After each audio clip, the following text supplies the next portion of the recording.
Alright, here it is. I got the new Redflex reef sump and auto top off in. It's about 90% finished. I got a little bit of cleaning up to do still yet, but I wanted you guys to take a look at it, and I do have something to add to it, and I did modify it a little bit as well.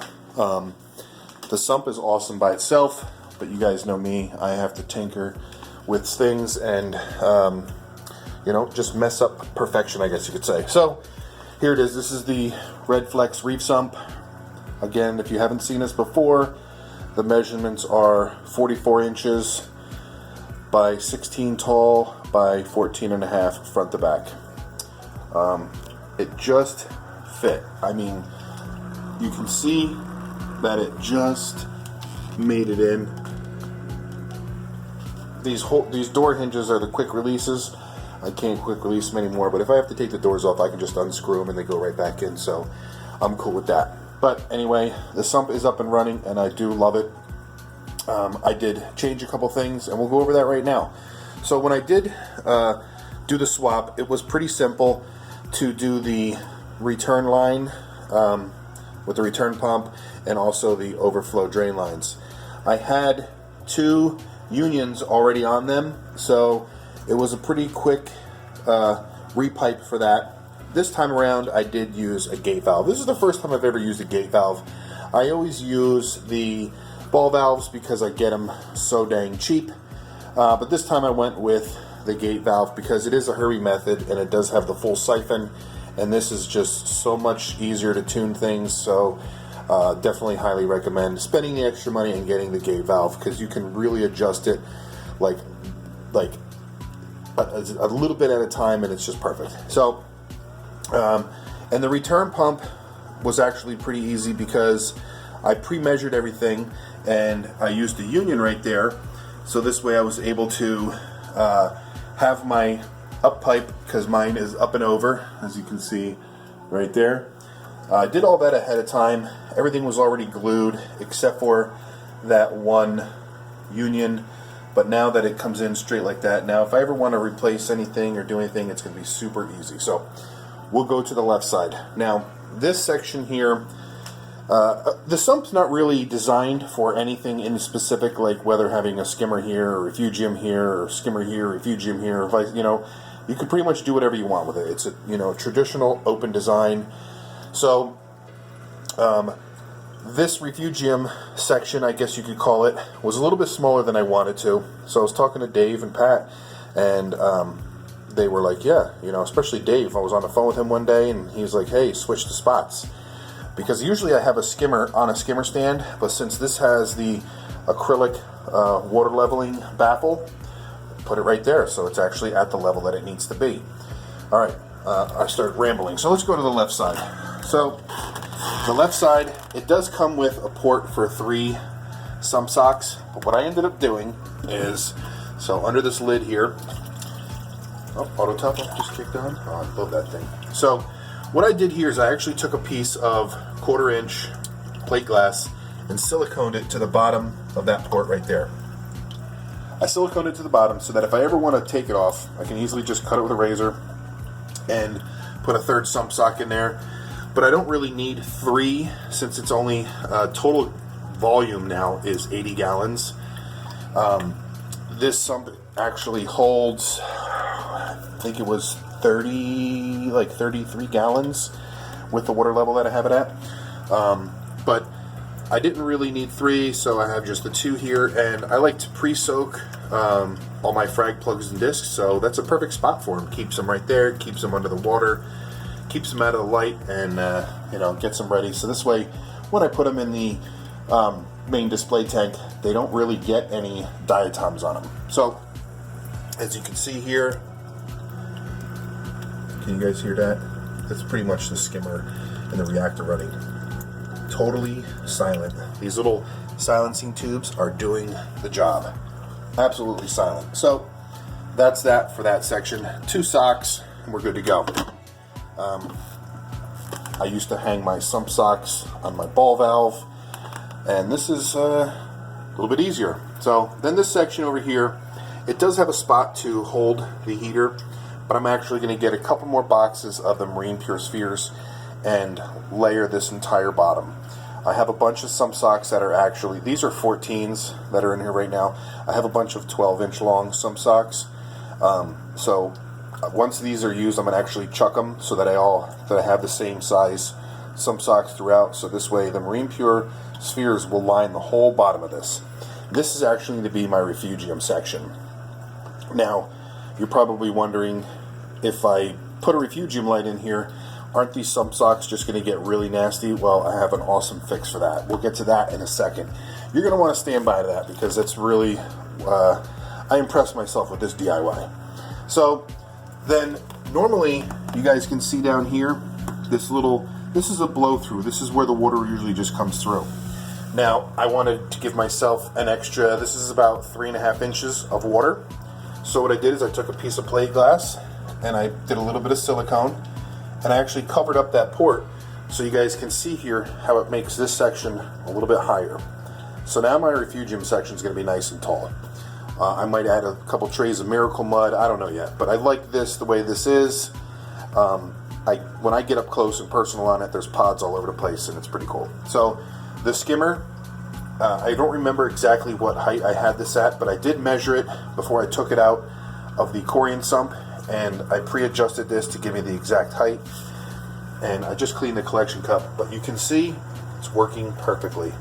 I don't have to fuss around with a skimmer stand, and I do have my air line, as you guys can see there. It does go up and around and then out the back, and it does go out the side of the house, so I am sucking in fresh air from the outside.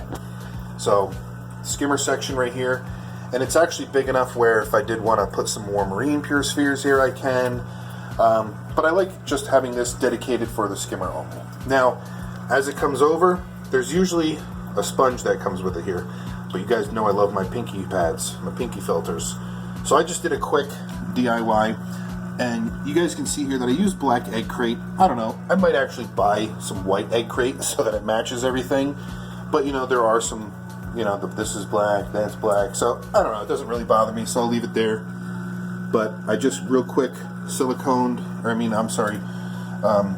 glued the egg crate. It's actually removable, so I don't have to worry about this being in here permanently, and you know, change the filter pads as often as I can.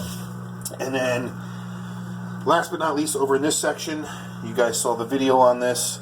If not, you want to check it out.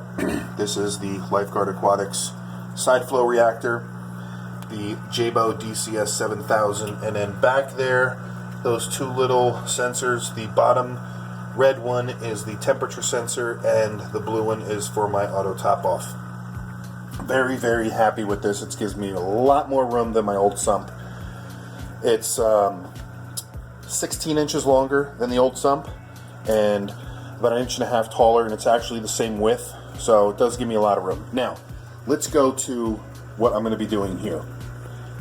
So if my refugium light is here and it's going to be casting light this way and casting light this way, you guys may know that I like to make things called baffle blockers. So let me get them for you here. So this is what I have made. Okay, this is my new baffle blocker.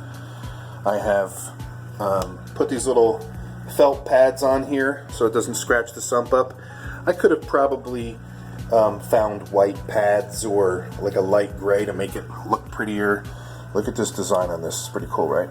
It's like a, I don't know what kind of design you would call that, but I really like it. So this is the solid white coriander with the marble effect to it.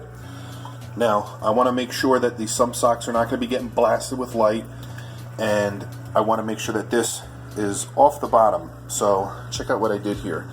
These little notches that I made. So what I do is put these in here like this. It's kind of hard to do this one-handed and look at the camera at the same time. There we go. So that's it. Come over here, make it nice and level and perfect. Now you can see that there is still room here so that if the sump socks get clogged, they can still overflow out. So once the water comes through the sump socks, I did leave myself, it's about maybe 3.5 inches off the bottom, so the water will flow right underneath. And you can see here that it completely covers the sump sock. So now the light will not penetrate through and get them all nasty. They're showing right here, but again, these are the really, really long ones. Now for this side, I made another one. I don't think I really need one for this side, but you know how sometimes you see skimmers, they're covered with coralline and algae and all that stuff. I don't really like that. So I made an identical one. This one's a little bit longer, and it pretty much is the same thing. Again, this is a little difficult to do one-handed, but there we go. It sits in there.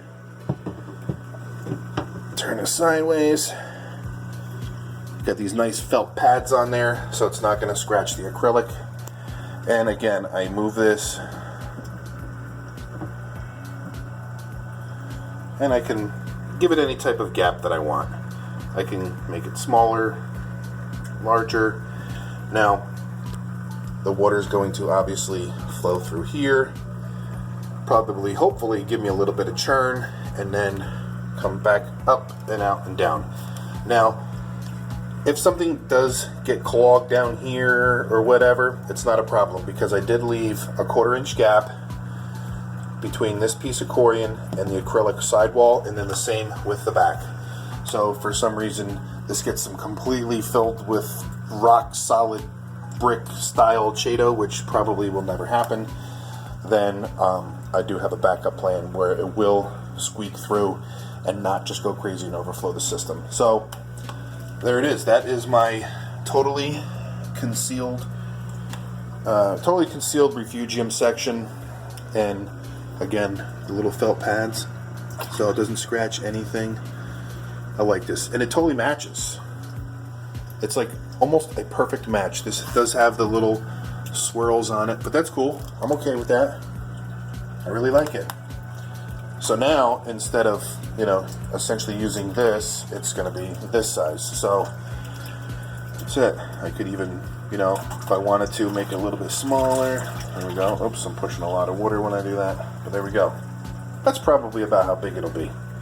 Give myself plenty of room right here. But there it is. That's the new sump with my little plate glass that I covered here to make this higher plate glass, so that I only have to use 2 sump socks. Everything is working really, really well. I love it. Everything's doing good. It's flowing. Everything is really, really, really, really awesome. Oh, sneak peek.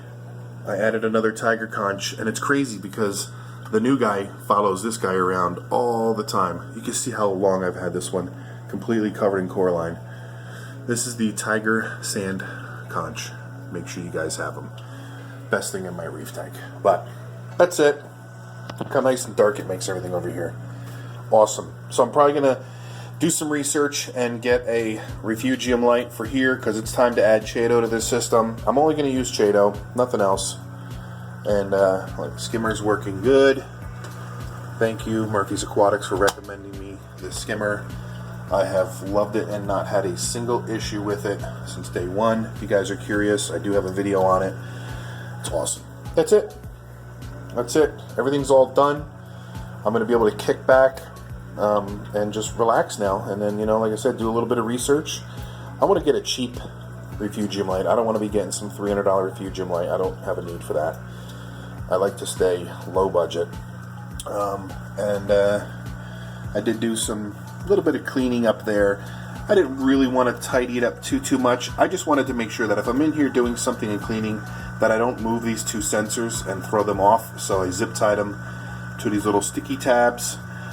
Same thing with the reactor and the return pump wire, and then also with the heater wire. They're just little zip ties, so if I ever have to take them out and clean them, those zip ties are like, I think it's $1.99 for 300 of them, so I can cut those every day if I want. It wouldn't really affect me, but that's it.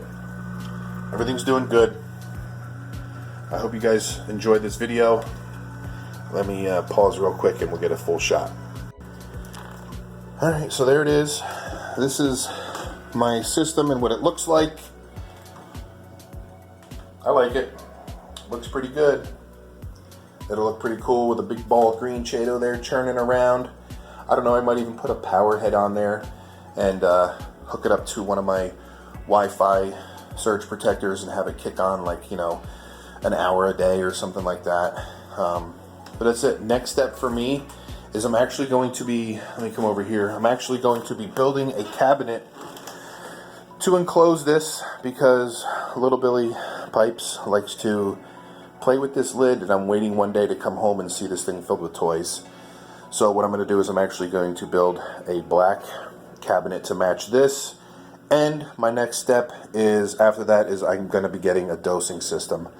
I already know which dosing system I'm going to be getting, but yeah, I'm done hand dosing. I know I've been saying it for the past year that I love hand dosing, but yeah, I'm tired of it. So shout out to Reefing with O for, you know, telling me that you're going to be using a doser one day, trust me. Well, now I'm but I'm going to get a nice one.